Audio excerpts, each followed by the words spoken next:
One of the things is that I think if you are quiet and you sit back with yourself, Mm. whatever these issues are that are coming up, you will see that they've always been there, whether you knew what they were or not. It's not like a cold where you just woke up today and you had it. Welcome to Thriving with ADHD, a podcast where we'll share everyday practical tips to thrive in life as an adult with ADHD.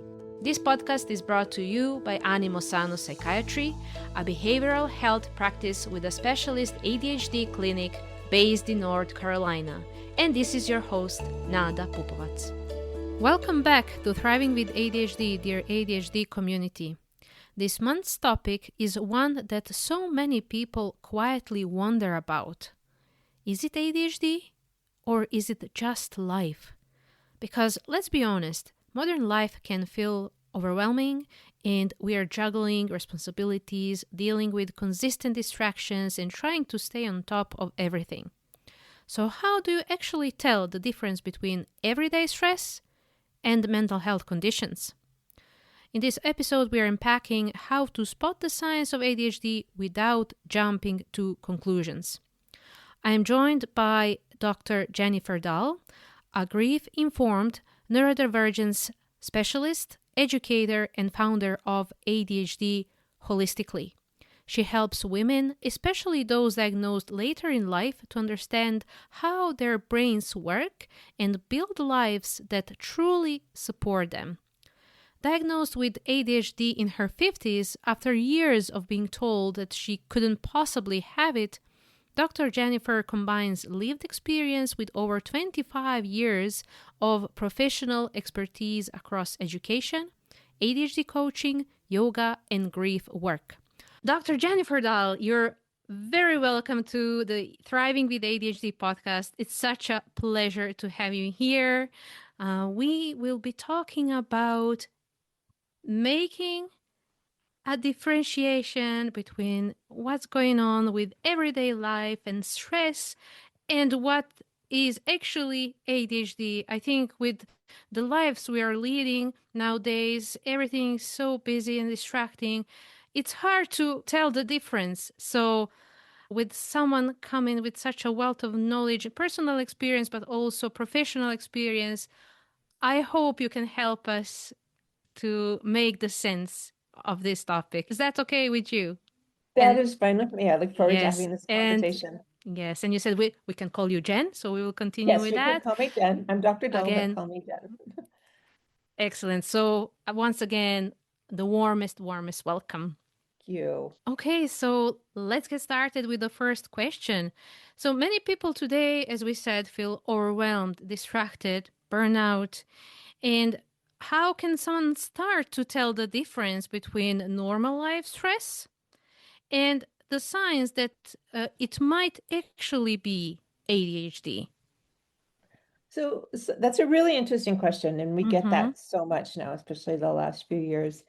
One of the things is that I think if you are quiet and you sit back with yourself, whatever these issues are that are coming up, you will see that they've always been there, whether you knew what they were or not. Sometimes it gets identified as a behavior issue, an attitude issue, Mm-hmm. laziness, other things like that. But whatever it is that's making you think you have ADHD, it's been there in some form. It's not like a cold where you just woke up today and you had it. So part of it is, has it kind of always been there? Like if you're really quiet and you think, and maybe talking to people who've known you a long time who you trust, bringing it up to them, they might be able to give you some feedback on that. Another thing is that if it's just stress, if it's things like that, and you take that away, like say you go to some magical island where you can just be quiet and there's no problems, then this is going to go away. Mm-hmm. But if you take someone with ADHD to this quiet island, um, some of the initial, some of the extreme parts of it might go away, but they're still going to be there. You're still going to have, however it's showing up with you with dysregulation, emotional regulation, organization, all those kinds of things are still going to be there. Mm. They may be less because you're not under extreme stress from work and home and school and the news, but it's still going to be there.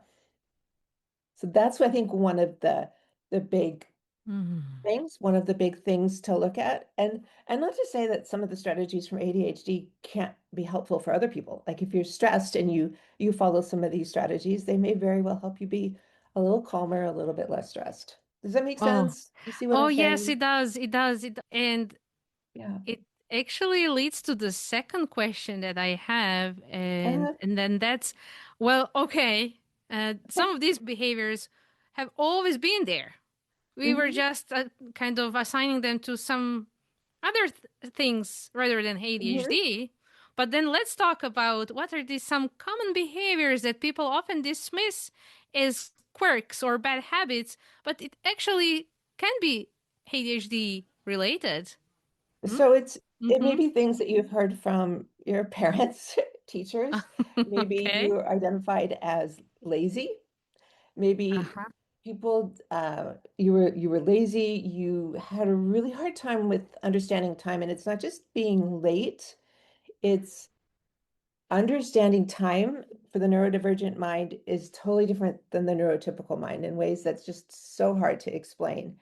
It could be the emotional regulation we're finding out more and more is a big thing. So you could have been labeled and you could have seen yourself as overly sensitive. Like Mm-hmm. it could be, rejection sensitivity. It can be like somebody said something to you that they didn't even really think was that bad, but you just take it so to heart, and other people around you are, you're so sensitive. You're too Mm-hmm. sensitive. But it's a real thing.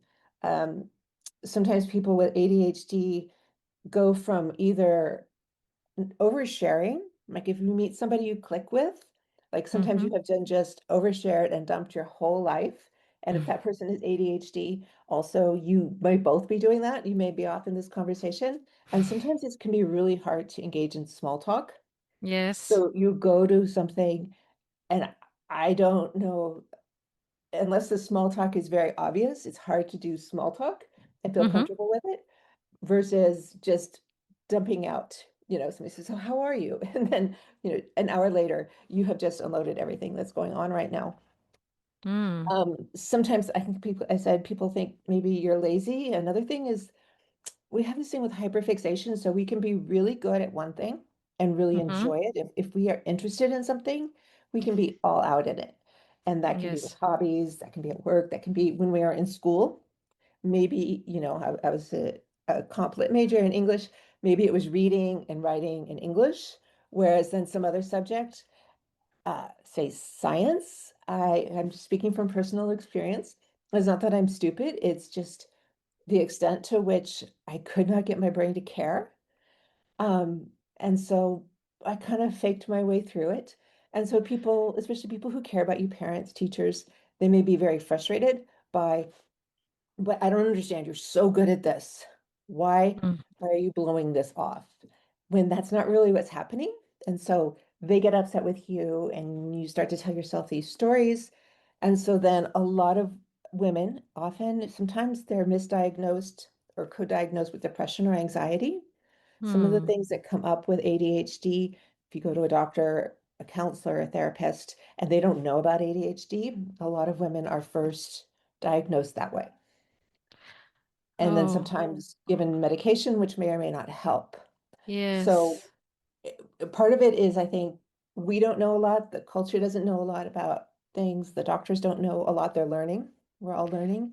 But especially Yes. with women, there's so much that if you talk to women, these are the stories that come out of their life. Oh, wow. So it's kind of underlying condition Yeah. all along and being masked with some other, Oh, yeah, it's definitely the yeah. masking. And I know Mm. on other shows you've had people talking about this.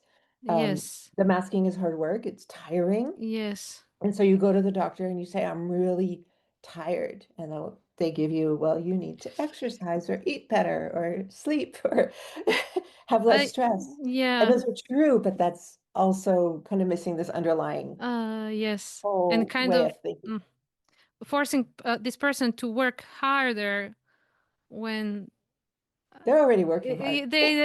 When they're already working hard, that's the point. That's the whole point. Oh, wow. So this is why finding someone who recognizes ADHD and specializes in ADHD is so important. I think so. Yeah, yeah, yeah. I think so. Okay. So then I think my next question would be then, is there something about the pattern or consistency of these struggles that can, so I suppose we are now trying to find something that can help us distinguish ADHD from having a busy, stressful period of life, or just distinguishing it from other mental health conditions. By this point, we are talking about that as well. So, is Right. there something that can help? Yeah, So I would say part of it is, like I said, like we talked about, has it been around for a long time, even if you didn't recognize it? true, If you're true. hearing stories and reading things, I think that's a lot of it with a lot, especially of women. You hear a podcast or you talk to somebody or you read something, and all of a sudden the light bulbs start going off. Like, Mm-hmm. oh, I always thought that was just me. I thought I was stupid or lazy. And you hear these specific stories, people, and it starts to click. Um, so I think that then it's been there. And I think when we go about the misdiagnosis, I think that's really hard. I know one of my frustrations is, um, ADHD just wasn't looked at or believed for me. And so I think sometimes you have to take it upon yourself to do the research, know yourself, read and really think, and try to find, first of all, a doctor, a Yeah. therapist who has some understanding of ADHD. Yes. Have that yourself, and then be willing to really think about it. If they're saying depression, if they're saying anxiety, but this is like a rejection sensitivity thing where it's more directed from the ADHD than actually being depressed. Yes. I think that learning and learning about yourself and trusting yourself, and maybe if there's someone in your life you could talk to also, which is all very, very hard to find. Yes. Um, and just if we can start thinking about things in a different way, like Mm. maybe it's not depression, or maybe it's depression um, and I like to, I talk about holistically, and what I mean by that is just looking at lots of different options. Because, first of all, even with strategies with ADHD, what works for one person doesn't work for another person, or it True. doesn't work tomorrow if it worked today. So, having like a really good, solid toolbox and Yes. a perspective of experimenting. I'm going to try and see what happens if I work shorter days, Mm. if I really pay attention to when I'm strong, when I'm awake and aware, and when I Yes. start to fade off, when I notice what kinds of situations make me tired, what kind of situations overstimulate me, because that's another thing with ADHD, with Mm-hmm. neurodivergent minds, is we can get really overstimulated, and people around you don't understand what's going on. You don't understand what's going on. Um, I think we got lost on the question here. You were asking about patterns. No, but I think what you're explaining here are patterns. Okay. Honestly, I do think so, and everything you said makes perfect sense. Okay. At least to Good. me, it does. Yeah. So uh, I guess yes. the bottom line is it's Hmm. all very complicated. We know Yeah. more. When I was girls weren't diagnosed. Even still, there's people who, Yes. when you say you have ADHD, they think about the 8-year-old boy who's bouncing all over the place. They Exactly. don't see. For a long time, I was suspecting, and I would ask people who should know, and they'd say, Yes. "Oh, there's no way you have ADHD. You Yes. have advanced degrees. You have a family. You run your Oh, life." Um, we learned but that's they so also not don't see true. how hard all of this was, because you Is mask. We go back to that masking. exactly. And yeah, everything you said absolutely makes perfect sense because there are patterns, there are things that were happening, you were just not attributing them to ADHD, but that doesn't mean they were not there. And I think you just gave perfect examples of how it could have shown up in your life and the patterns. And then, as you said, it's different for each person, and not then for each person day by day. So, kind of monitoring yourself and trying to adjust to what works for you, it's important as Mhm. well, which is again patterns and Patterns. things that work for you. So yeah, I think it's excellent actually. So with that being said, and I know you are working with women. Is it correct to say that the majority of your clients are women? And Yes, yes, all majority are right, women and girls. I've had a few excellent. teen boys that I've worked with for Okay, neurodivergent coaching, but mostly it's women. yes.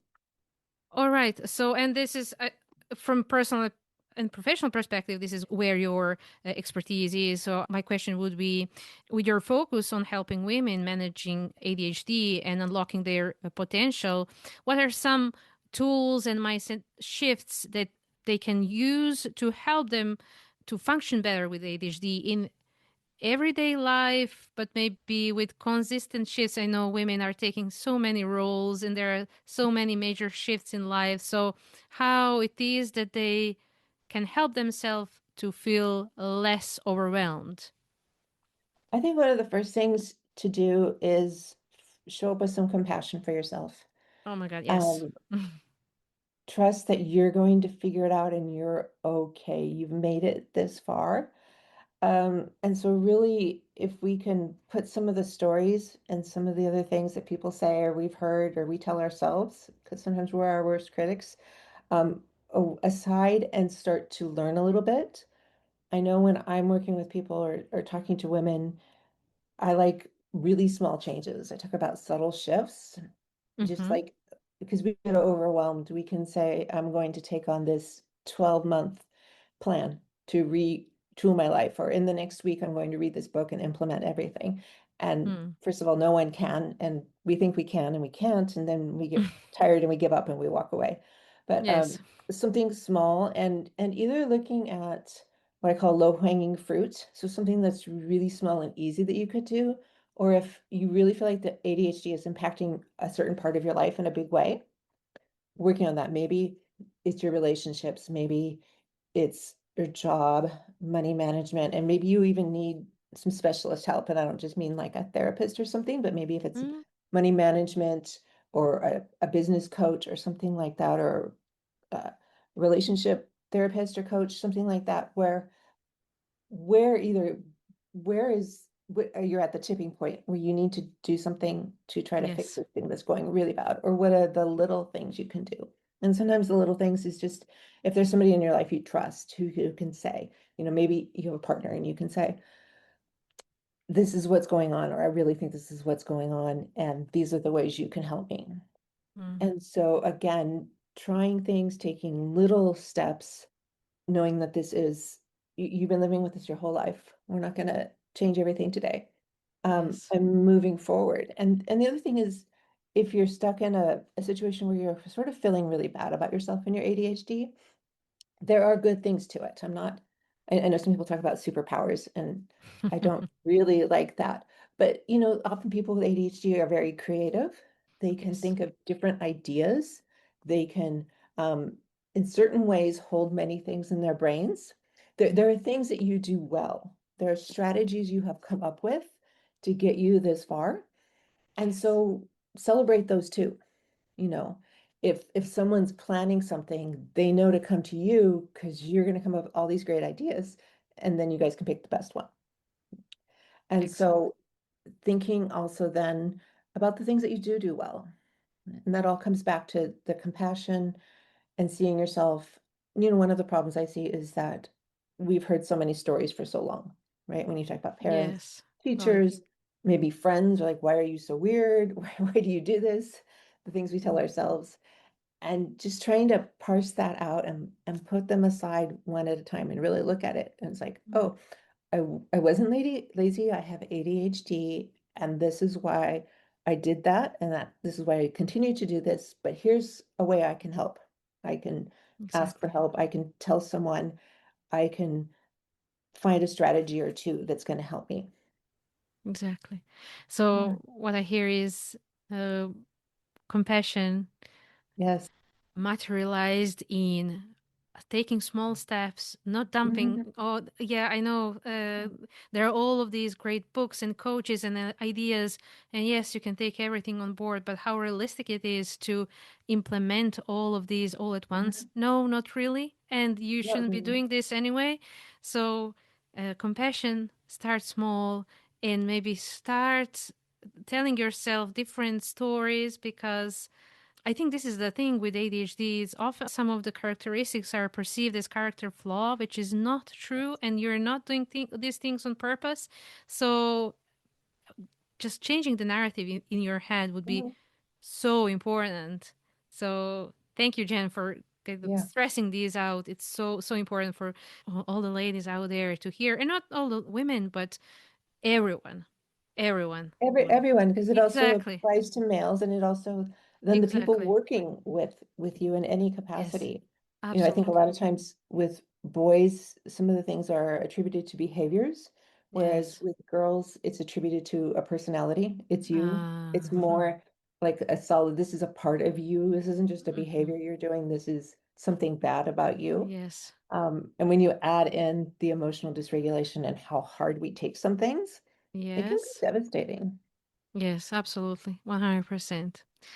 If someone is listening today and wondering whether their struggles might be ADHD and what could be a healthy next step for them, so what would you recommend? And this goes to everyone. It's all Right. inclusive, both men and women. Yeah.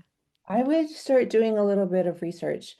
Yes. I find that people start to think or wonder if they have ADHD because some particular story they've heard Mm? from somebody else makes sense. It kind of Yeah. clicks. So Yeah. start with that. If you go and look at a whole list of ADHD traits, we've talked about them. There's tons, and not everybody sees all of them. But Yes. what is it that's making you question that?